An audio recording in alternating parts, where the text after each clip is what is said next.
नारी किसी काम को सही भावना से करती है तब वो पहाड़ को भी हिला देती है ಅಂತ ಬೆಟ್ಟವನ್ನ ಅಲಗಾಡಿಸುವ ಶಕ್ತಿ ಸಾಮರ್ಥ್ಯ ಒಂದು ಹೆಣ್ಣಿಗಿದೆ.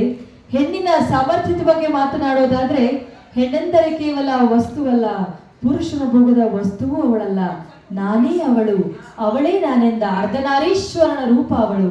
ರಾಧೆ ಕೃಷ್ಣ, ಕೃಷ್ಣ ರಾಧೆ, ಶಕ್ತಿ ಅವಳು.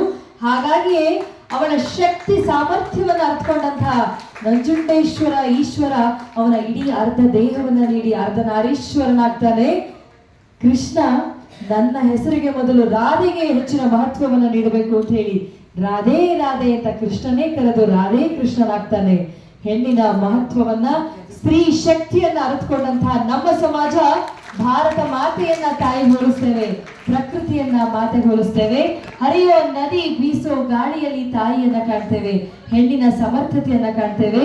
ಇಂದು ಧೀಮಂತ ಕನ್ನಡತಿ ಪ್ರಶಸ್ತಿಯನ್ನು ನೀಡಿ ಗೌರವಿಸಲಾಗ್ತಿದೆ ನಮ್ಮ ಕರ್ನಾಟಕದ ಮದರ್ ತೆರೇಸಾ ಡಾಕ್ಟರ್ ಸುಶೀಲಮ್ಮ ಅವರಿಗೆ.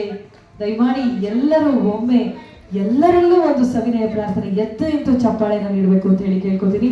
Shri deserving needs it ladies and gentlemen. ಧನ್ಯವಾದಗಳು ಅಮ್ಮ. ನೀವೇ ಶಕ್ತಿ, ನೀವೇ ಸ್ಫೂರ್ತಿ.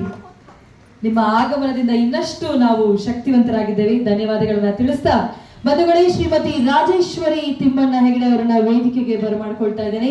ಅಂತಾರಾಷ್ಟ್ರೀಯ ಖ್ಯಾತಿಯ ಯೋಗ ತಜ್ಞರು ಹಾಗೂ ನುರಿತ ಯೋಗ ತರಬೇತುದಾರರು ಮತ್ತು ನಿವೃತ್ತ ಶಿಕ್ಷಕರು ಉತ್ತರ ಕನ್ನಡ ಜಿಲ್ಲೆಯಿಂದ ಆಗಮಿಸಿದ್ದಾರೆ.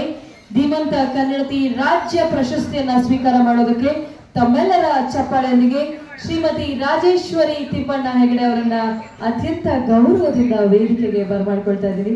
ಅಮ್ಮ ದಯವಿಟ್ಟು ಆಗಮಿಸಿ. ಅಂತಾರಾಷ್ಟ್ರೀಯ ಮಟ್ಟದ ಸಾಧಕಿಗೆ ತಮ್ಮೆಲ್ಲರ ಚಪ್ಪಾಳೆ ಬರ್ತಾ ಇರಲಿ ಬಂಧುಗಳೇ.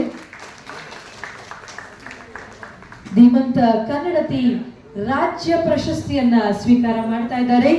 ನಮ್ಮ ಉತ್ತರ ಕನ್ನಡ ಜಿಲ್ಲೆಯ ಶಿಕ್ಷಕರು, ನಿವೃತ್ತ ಶಿಕ್ಷಕರಾಗಿ, ನುರಿತ ಯೋಗ ತರಬೇತುದಾರರಾಗಿ, ಯೋಗ ತಜ್ಞರಾಗಿ ಯೋಗದ ಮಹತ್ವವನ್ನ ಇಡೀ ಜಗತ್ತಿಗೆ ಸಾರಿದವರು ನಮ್ಮ ಭಾರತೀಯರು.